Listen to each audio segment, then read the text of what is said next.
नमस्कार, जय हिंद, स्वागतम साथियों। स्वागत है आपका अपने यूट्यूब चैनल पे। और अभी हम लोग पॉलिटी की बात कर रहे हैं।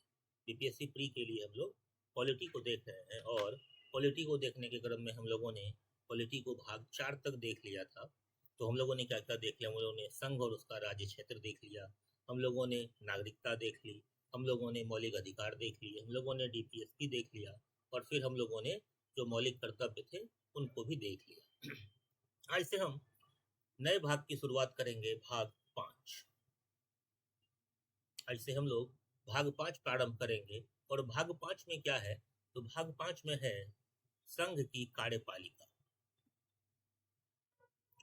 संघ की कार्यपालिका। पॉलिटी के पहले क्लास में मैंने आपको बताया था कि संविधान में 22 भाग हैं और उस 22 भाग को हम लोगों ने देखा था। और फिर हम लोगों ने जो हमारा स्टडी प्लान था कि हम लोग पार्ट वाइज पूरे पार्ट को, पूरे संविधान को देखेंगे। तो अगला जो हमारा भाग है वह भाग 5 है और उसमें आता है संघ की कार्यपालिका। और इसका जो अध्याय 1 है, इस अध्याय 1 में राष्ट्रपति और उपराष्ट्रपति की चर्चा है। अध्याय 1 में राष्ट्रपति और उपराष्ट्रपति की चर्चा है। तो आज हम लोग देखेंगे राष्ट्रपति कि राष्ट्रपति से संबंधित कौन कौन से आर्टिकल यहाँ पर है। हालांकि इसके आगे भी राष्ट्रपति से संबंधित बहुत सारे आर्टिकल है, तो सबको हम लोग बारी बारी से देखेंगे, सबको हम लोग आगे देखते चलेंगे। तो यह जो शुरू होता है, जो कि आपने देखा कि 51 तक क्या था, आर्टिकल 51 तक डीपीएसपी था और 51 क में क्या है, तो मौलिक कर्तव्य है। मौलिक कर्तव्य कितने हैं? तो पहले 10 थे और बाद में कितने हो गए? तो 11 हो गए। तो अब आर्टिकल 52 कहता है, आर्टिकल 52 जो है वह कहता है कि भारत का एक राष्ट्रपति होगा।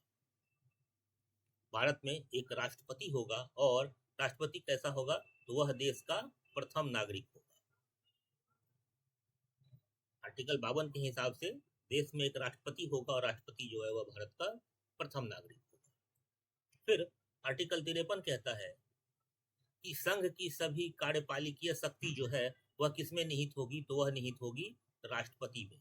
यानी कि संघ की जो कार्यपालिका की शक्ति है वह कहाँ निहित होगी? तो वह निहित होगी राष्ट्रपति में। और इसका जो उपयोग है वह राष्ट्रपति या तो स्वयं करेगा या फिर अपने अधीनस्थ पदाधिकारियों के माध्यम से करेगा।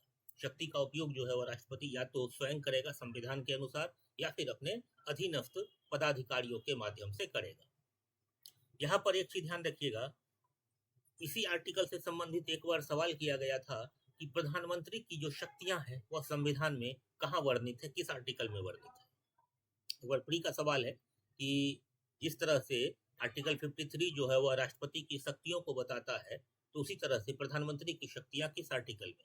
तो यहाँ स्पष्ट रूप से ध्यान रखिएगा कि संविधान में कहीं भी प्रधानमंत्री की शक्तियों का चर्चा नहीं है। चूंकि प्रधानमंत्री के पास अपनी कोई शक्तियां नहीं होती है, वह किस आर्टिकल के अनुसार काम करता है? तो वह आर्टिकल 53 के अनुसार काम करता है। चूंकि यहाँ कहा गया है कि जितनी भी शक्तियां हैं वह कहाँ निहित है? तो वह राष्ट्रपति में निहित है। और इसका जो उपयोग है वह राष्ट्रपति संविधान के अनुसार या तो स्वयं करेगा या फिर अपने अधीनस्थ पदाधिकारियों के माध्यम से करेगा। और अधीनस्थ पदाधिकारी का मतलब होता है कौन?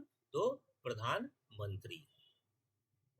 यानी कि प्रधानमंत्री जो है वह किसकी शक्तियों का उपयोग करता है? तो प्रधानमंत्री राष्ट्रपति की शक्तियों का उपयोग करता है। इसीलिए संविधान में कहीं भी प्रधानमंत्री की शक्तियों की चर्चा नहीं है। क्लियर है? चलिए अगला आर्टिकल जो है आर्टिकल 54। आर्टिकल 54 संबंधित है राष्ट्रपति के निर्वाचन के लिए निर्वाचक मंडल से। राष्ट्रपति का जब निर्वाचन होता है तो उस निर्वाचन में वोट कौन कौन व्यक्ति डालेंगे, कौन कौन व्यक्ति जो है एलिजिबल है राष्ट्रपति के निर्वाचन के लिए, तो इसकी चर्चा जो है कहाँ पर है? इसकी चर्चा आर्टिकल 54 में है। अब देखिए, जिस तरह से हम लोग सांसदों का चुनाव करते हैं, तो सांसदों का चुनाव हम लोग कैसे करते हैं? सांसदों का चुनाव हम लोग प्रत्यक्ष निर्वाचन प्रणाली से करते हैं। प्रत्यक्ष निर्वाचन प्रणाली से हम लोग सांसद का चुनाव करते हैं। प्रत्यक्ष निर्वाचन प्रणाली और गुप्त मतदान के आधार पर, चूंकि डायरेक्ट हमारे द्वारा चुना जाता है कौन? तो सांसद। लेकिन राष्ट्रपति का जो निर्वाचक मंडल होता है, यानी राष्ट्रपति को जो मत देने का अधिकारी होता है, तो वह कौन होता है? तो वह होता है संसद के निर्वाचित सदस्य और जितने भी राज्य विधानसभा है तो उस राज्य विधानसभा के जो निर्वाचित सदस्य हैं ये सारे लोग मिलकर के किसको चुनते हैं, तो ये सारे लोग मिलकर के राष्ट्रपति को चुनते हैं। अब यहाँ एक चीज ध्यान रखिएगा कि चूंकि लोकसभा में तो अब खैर मनोनीत सदस्य नहीं रहा, लेकिन राज्यसभा में चूंकि मनोनीत सदस्य भी होते हैं तो उन मनोनीत सदस्यों को राष्ट्रपति के निर्वाचन के लिए मत देने का अधिकार नहीं होता है। ठीक है, फिर विधानसभा के जितने भी सदस्य हैं जो निर्वाचित है उन सबको राष्ट्रपति को मत देने का अधिकार होता है। यानी कि इसके निर्वाचक मंडल में कौन कौन आ गए, तो निर्वाचित संसद सदस्य, निर्वाचित संसद सदस्य और राज्य विधानसभा के निर्वाचित सदस्य।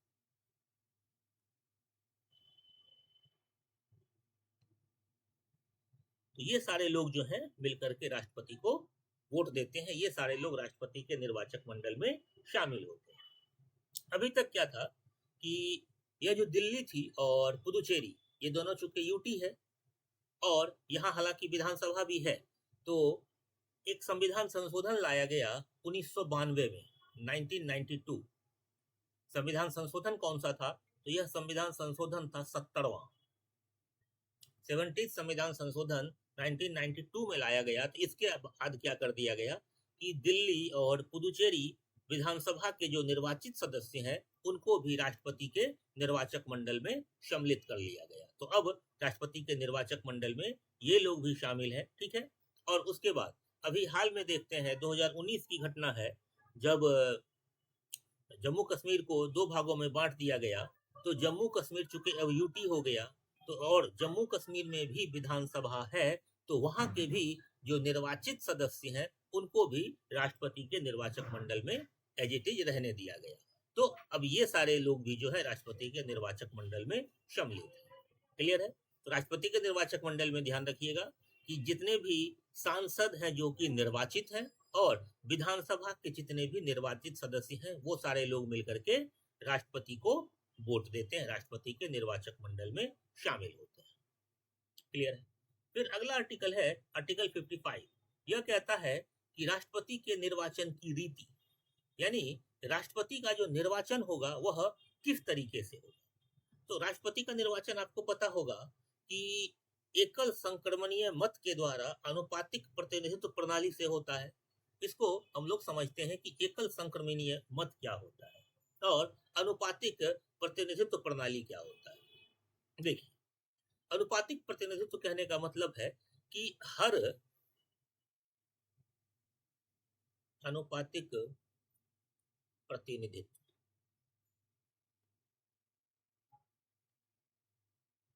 इसका तात्पर्य है कि हर राज्य की विधानसभा का जो मत मूल्य हो वह एक ही फॉर्मूला से निकाला जाए जिससे कि लोगों में कोई दुविधा उत्पन्न ना हो और ऐसा ना हो कि किसी राज्य को ज्यादा वेटेज मिल जाए और किसी को कम मिल जाए।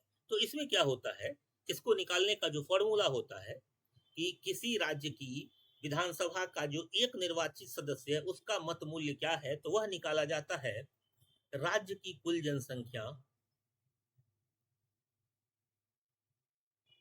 राज्य की कुल जनसंख्या बटे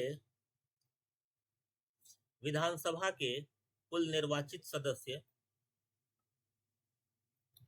विधानसभा के निर्वाचित सदस्य गुना 1/1000।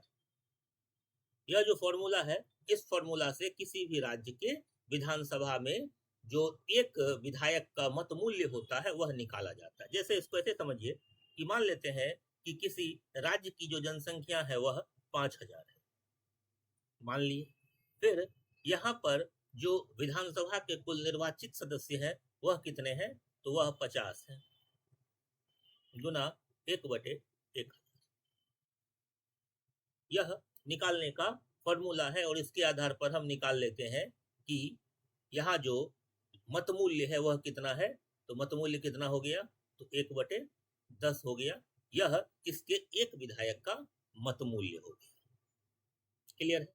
इसी तरह से हर पूरे देश में जितने भी राज्य हैं और जितनी भी विधानसभा है, तो उन सब का जो मत मूल्य निकाला जाता है वह इसी फॉर्मूला के आधार पर निकाला जाता है। अब यह तो हो गया विधानसभा का। अब सांसद का कैसे निकाला जाएगा? तो संसद को निकालने का जो फॉर्मूला होता है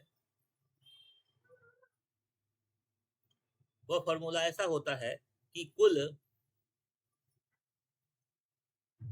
विधान सभाओं के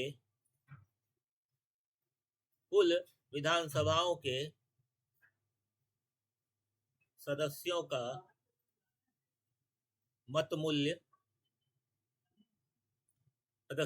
मूल्य बटे संसद के जो निर्वाचित सदस्य हैं उनकी संख्या। संसद के निर्वाचित सदस्यों की संख्या।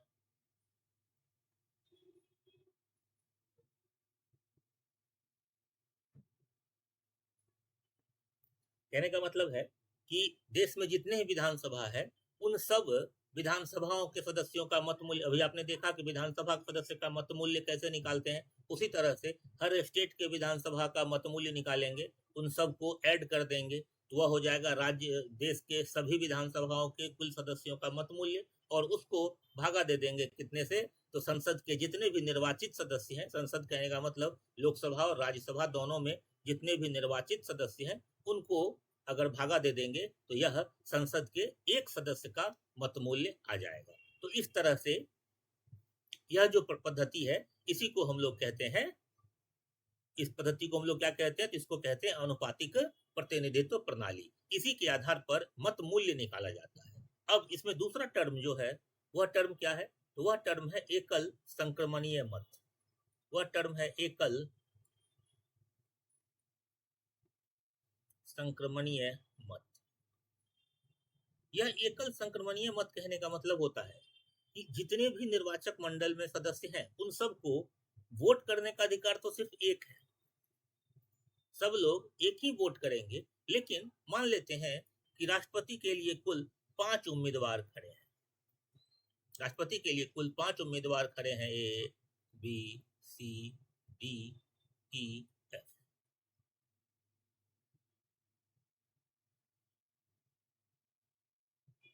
कुल 5 उम्मीदवार राष्ट्रपति के लिए खड़े हैं। हम लोग जो लोकसभा में या फिर विधानसभा में जब हम लोग मतदान करते हैं हम लोग क्या करते हैं? किसी एक व्यक्ति को मत देते हैं, बात खत्म है। लेकिन यहाँ क्या होता है कि अब हर व्यक्ति क्या करेगा? अपने पसंद के उम्मीदवार को अपने वरीयता क्रम के हिसाब से, मान लेते हैं कि हमको ए को पहले नंबर पे रखना है, तो ए को हम पहले नंबर पे रखेंगे, बी को दूसरे पे रखेंगे, सी को तीसरे पे, डी को चौथे पे, ई को पांचवें पे। अपने मन से हमको जिसको जितनी वरीयता देनी है, जिस वरीयता क्रम में रखना है, इसी तरह से सारे लोग क्या करेंगे? अपने वरीयता क्रम के अनुसार जो है उनको मत दे देंगे। अब मत की गिनती प्रारंभ होगी। तो मत की गिनती प्रारंभ होने के लिए राष्ट्रपति के निर्वाचन के लिए जो फॉर्मूला है वह यह है कि जितना भी वैध मत पड़ा है, कुल वैध मत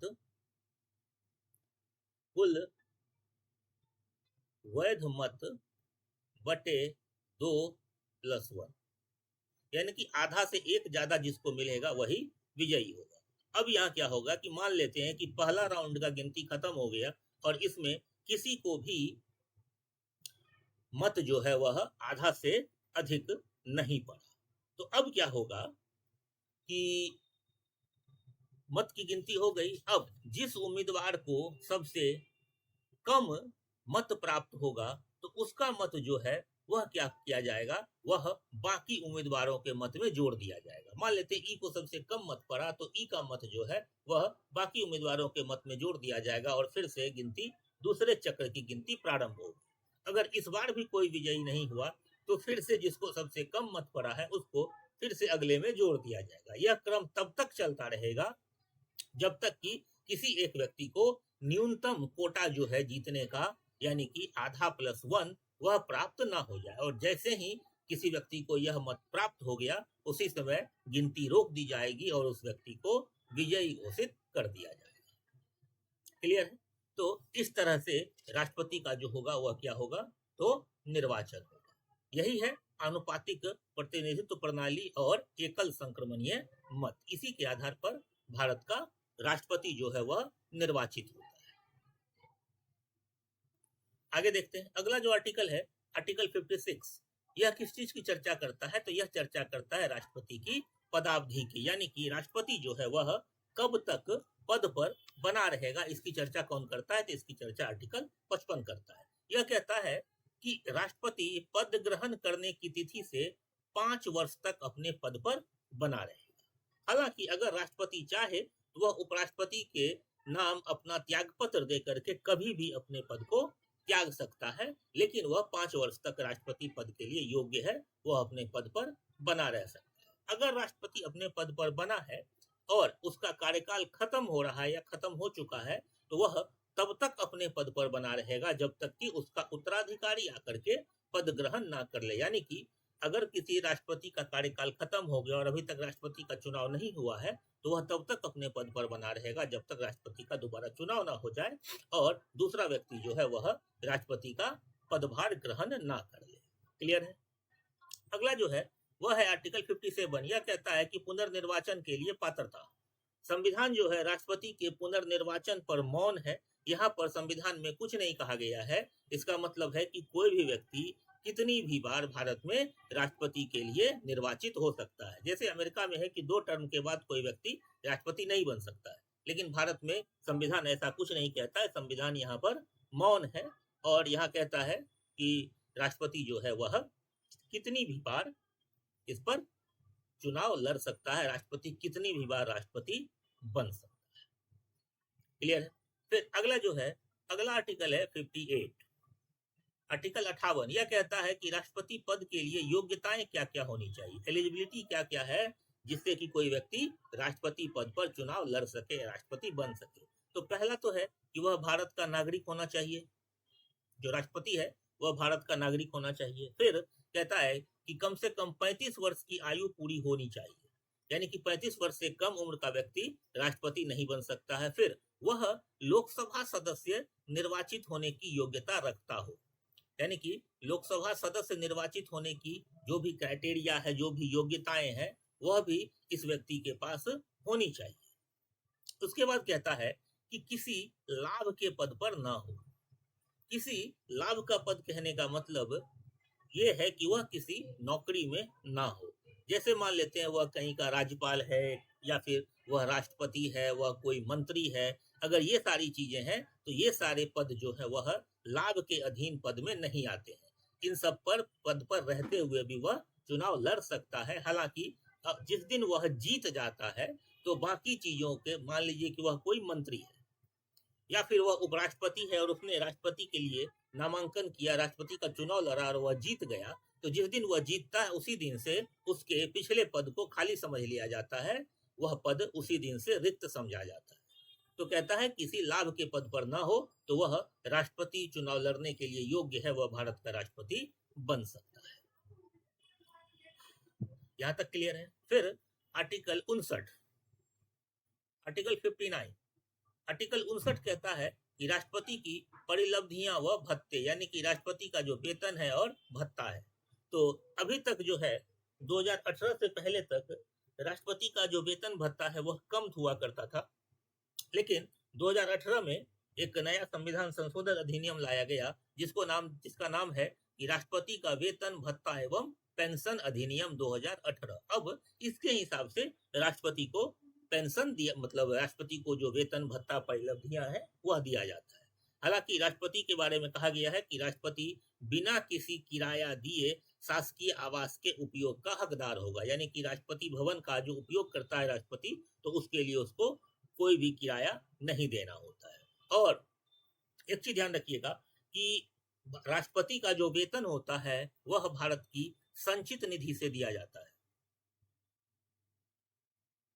राष्ट्रपति का जो वेतन है वह भारत की संचित निधि से दिया जाता है और यह जो वेतन होता है यह आयकर मुक्त होता है। यह जो वेतन है यह आयकर मुक्त होता है, यानी कि राष्ट्रपति को आयकर नहीं देना पड़ता है, इनकम टैक्स नहीं देना पड़ता है। फिर यह भी ध्यान रखिएगा कि जब तक राष्ट्रपति अपने पद पर है तब तक उसका वेतन भत्ता वगैरह जो है उसको कम नहीं किया जा सकता है। राष्ट्रपति का वेतन भत्ता वगैरह राष्ट्रपति के पद पर रहते हुए किसी भी हालत में कम नहीं किया जा सकता। और आज के डेट में जो राष्ट्रपति की सैलरी है वह सैलरी कितनी है? तो आज के समय में राष्ट्रपति का जो वेतन है वह 5 लाख रुपए है। राष्ट्रपति का जो वेतन है वह कितना है? तो वह 5 लाख रुपए। क्लियर है? फिर अगला है आर्टिकल 60। आर्टिकल 60 क्या है? तो आर्टिकल 60 जो है वह राष्ट्रपति के शपथ की चर्चा करता है कि राष्ट्रपति जो है वह किस तरह से शपथ लेगा, राष्ट्रपति शपथ क्या लेगा, इसकी चर्चा कहां पर है? तो इसकी चर्चा आर्टिकल 60 में है। यहां ध्यान रखिएगा कि जैसे जब अनुसूची बता रहे थे तो उसमें बताए थे कि जो तीसरी अनुसूची है, तो इस तीसरी अनुसूची में किस बात की चर्चा है? तो इस तीसरी अनुसूची में जो है वह विभिन्न पदाधिकारियों के शपथ की चर्चा है। विभिन्न पदाधिकारी जो शपथ लेते हैं उसकी चर्चा कहां पर है? तो तीसरी अनुसूची में है। लेकिन राष्ट्रपति के जो शपथ की चर्चा है वह तीसरी अनुसूची में नहीं है। राष्ट्रपति के शपथ की चर्चा तीसरी अनुसूची में नहीं है। यह सिर्फ और सिर्फ आर्टिकल 60 यानी कि आर्टिकल 60 में, अनुच्छेद 60 में इसकी चर्चा है, अनुसूची 3 में नहीं है। और राष्ट्रपति को जो शपथ दिलाता है वह शपथ कौन दिलाता है? तो सर्वोच्च न्यायालय का जो मुख्य न्यायाधीश होता है वह राष्ट्रपति को शपथ दिलाता है। अगर मुख्य न्यायाधीश उपलब्ध ना हो तो फिर कौन दिलाता है? तो मुख्य जो सर्वोच्च न्यायालय का वरिष्ठ न्यायाधीश होता है वह राष्ट्रपति को जो है क्या दिलाता है? तो शपथ दिलाता है। और उसमें राष्ट्रपति क्या शपथ लेता है कि मैं अमुक श्रद्धापूर्वक राष्ट्रपति के पदीय कर्तव्यों का पालन करूंगा, संविधान और विधि का परिरक्षण, संरक्षण और प्रतिरक्षण करूंगा, भारत की जनता की सेवा एवं कल्याण में निरत रहूंगा। यह जो है राष्ट्रपति इस तरह का शपथ लेता है।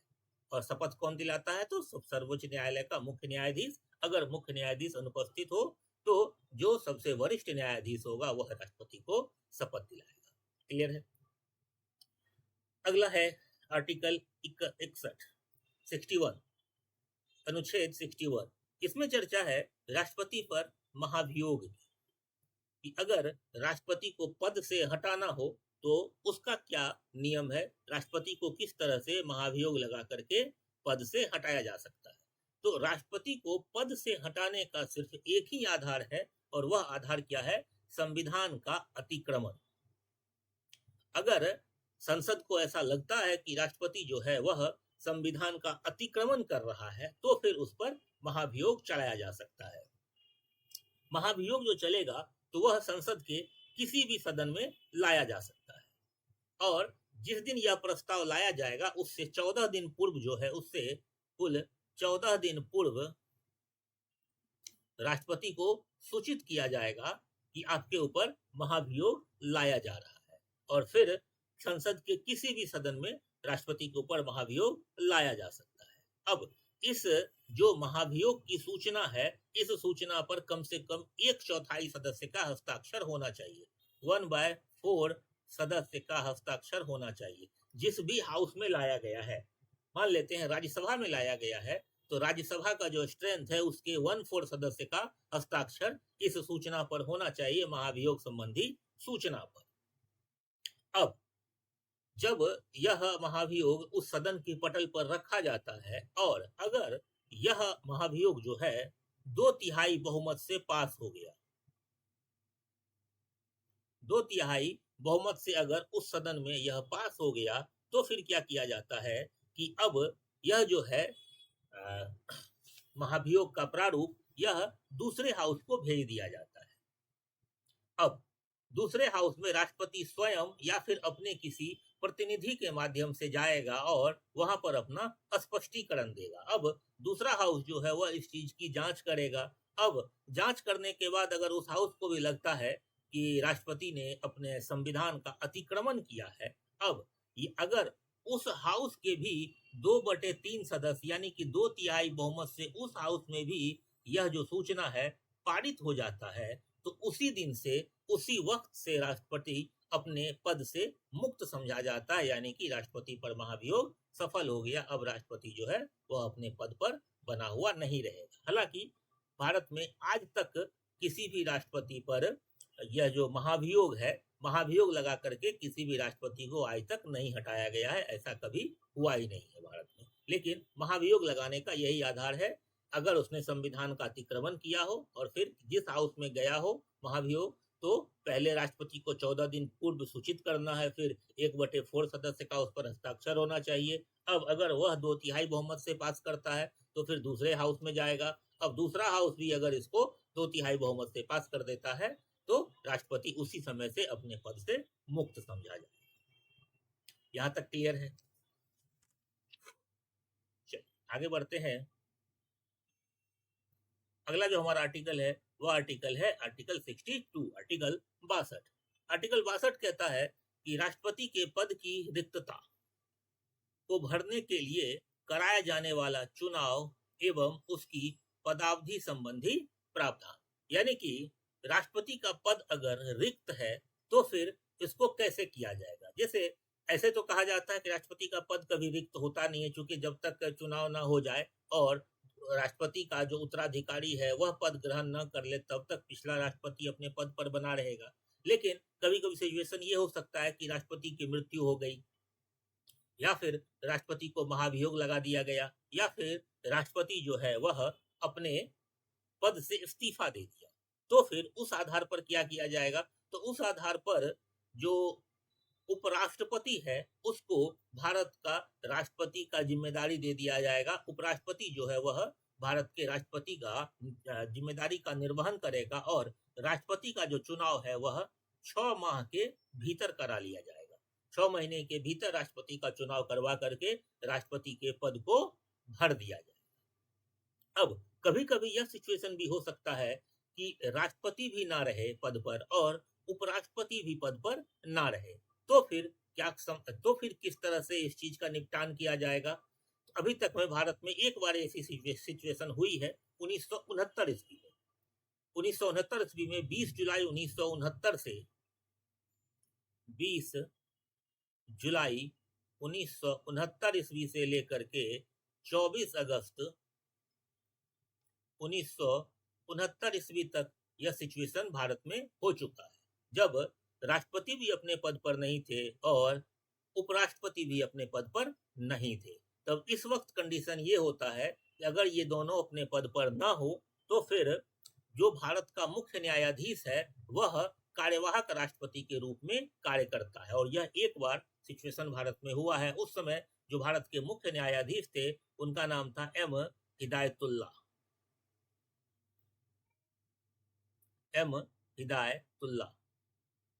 तो यह जो एम हिदायतुल्लाह थे यह भारत के मुख्य न्यायाधीश थे। उन्होंने 20 जुलाई 1969 से लेकर के 24 अगस्त 1969 तक भारत के कार्यवाहक राष्ट्रपति के रूप में काम किया है। यह सिचुएशन एक बार भारत में हो चुका है। तो क्या कहा गया कि अगर राष्ट्रपति और उपराष्ट्रपति दोनों अपने पद पर ना हो तो फिर भारत का जो मुख्य न्यायाधीश होगा वह कार्यवाहक राष्ट्रपति का कार्य करेगा और 6 महीने के भीतर जो है राष्ट्रपति का चुनाव करवा लिया जाएगा। क्लियर है? अब अगला जो देखिए, अब 62 के बाद चूंकि 63 से जो है वह उपराष्ट्रपति प्रारंभ हो जाता है, लेकिन चूंकि हम लोग यहाँ राष्ट्रपति को देख रहे हैं तो पहले इस अध्याय में राष्ट्रपति से संबंधित जितनी बातें उसको एक जगह देख लेते हैं, फिर हम लोग उपराष्ट्रपति को देखेंगे, नहीं तो फिर खिचड़ी हो जाता। इसीलिए अब 62 के बाद फिर से आर्टिकल 71, आर्टिकल 71। आर्टिकल 71 कहता है कि राष्ट्रपति का जो चुनाव होगा, राष्ट्रपति का जो चुनाव हो रहा है, तो चुनाव में क्या होता है, कभी कभी विवाद भी होता है। आज तो आप देख रहे हैं कि चुनाव में आए दिन विवाद होता है, हर दिन चुनाव में कुछ न कुछ विवाद हो ही जाता है। तो कहा गया कि राष्ट्रपति के चुनाव संबंधी जो भी विवाद होंगे उन विवादों का जो निपटान होगा, उन विवादों की जो सुनवाई होगी वह किसके द्वारा की जाएगी, तो वह सिर्फ और सिर्फ सर्वोच्च न्यायालय के द्वारा ही किया जाएगा, किसी और के द्वारा नहीं। जो राष्ट्रपति के चुनाव का विवाद होगा वह सिर्फ और सिर्फ सर्वोच्च न्यायालय के द्वारा किया जाएगा, किसी और के द्वारा नहीं। अब अगला है कि राष्ट्रपति की क्षमादान की शक्ति। देखिए, आर्टिकल 72 कहता है कि राष्ट्रपति के क्षमादान की शक्ति, राष्ट्रपति के पास बहुत सारे अधिकार होते हैं, चूंकि सारे अधिकार तो राष्ट्रपति के ही हैं, जिनका उपयोग जो है वह उनके अधीनस्थ कर्मचारी करते हैं। तो यहाँ पर राष्ट्रपति के पास भारत में कुछ क्षमादान की शक्ति है। क्षमादान की शक्ति क्या क्या है? प्रविलंबन है, परिहार है, विराम है और लघुकरण। तो प्रविलंबन क्या होता है कि जैसे मान लेते हैं कि किसी व्यक्ति को मृत्युदंड दिया गया है, अब तो कुछ समय के लिए उस व्यक्ति के मृत्युदंड को रोक दिया गया ताकि वह व्यक्ति जो है फिर से अपनी सुनवाई कर सके या फिर अपने फेवर में कुछ साक्ष्य प्रस्तुत कर सके या राष्ट्रपति से क्षमादान के लिए गुहार लगा सके, कुछ भी चीजें हो, तो कुछ समय के लिए इसको रोक देना जो है वह क्या कहलाता है? तो वह प्रविलंबन कहलाता है। दूसरा है परिहार। परिहार का तात्पर्य होता है कि दंड की प्रकृति को कम किए गए बिना दंड की मात्रा को कम कर देना। जैसे मान लेते हैं किसी व्यक्ति को 10 साल की कठोर कारावास की सजा, यानी कि सश्रम कारावास की सजा हुई, तो अब इस 10 साल को 5 साल कर देना सश्रम कारावास, इसको परिहार कहते हैं। यानी कि जो सजा की प्रकृति है, दंड की प्रकृति है, वह तो नहीं बदली, लेकिन दंड की जो मात्रा है वह कम कर दी गई। तीसरा है विराम।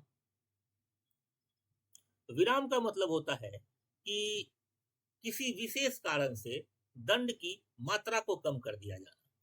जैसे मान लेते हैं कि कोई गर्भवती स्त्री है, अब उसको फांसी की सजा दे दी गई है।